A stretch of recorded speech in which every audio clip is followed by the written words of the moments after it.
que ça revient de loin. Et M. Zemmour était encore en culotte courte à la télévision lorsque je défendais ces positions-là. Je crois qu'il est plus vieux que vous. Non, mais j'ai le bénéfice d'une certaine constance rectiligne dans mes positions. Donc, quant à la préférence nationale, c'est surtout la préférence locale du circuit court, qui est quand même l'avenir écologique. Il a voté Mitterrand, alors maintenant, comme vous, et Chevènement aussi. Donc finalement.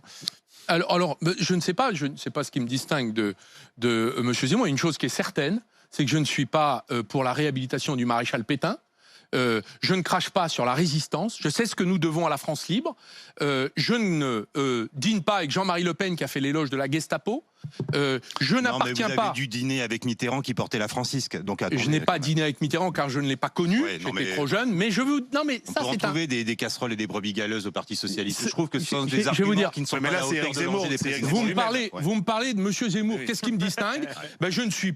Je ne ferai jamais l'éloge du maréchal Pétain, condamné à mort pour avoir collaboré avec l'ennemi. Quand même, Éric Zemmour, je l'ai entendu à la télévision réhabiliter la milice, cracher sur la résistance.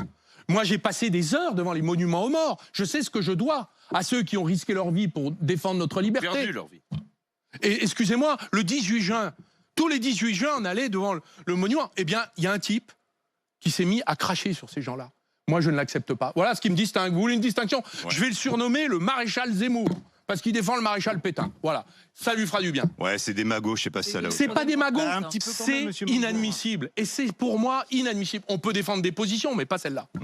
Allez, on va continuer d'évoquer tout ça. J'ajoute que le grand rabbin de Paris a déclaré qu'il était antisémite.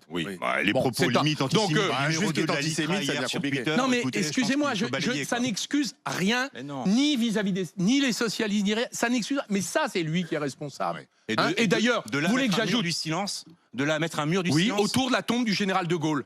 Qu'il se taise devant la tombe du général de Gaulle. Quand on fait la réhabilitation du maréchal Pétain, n'est pas gaulliste.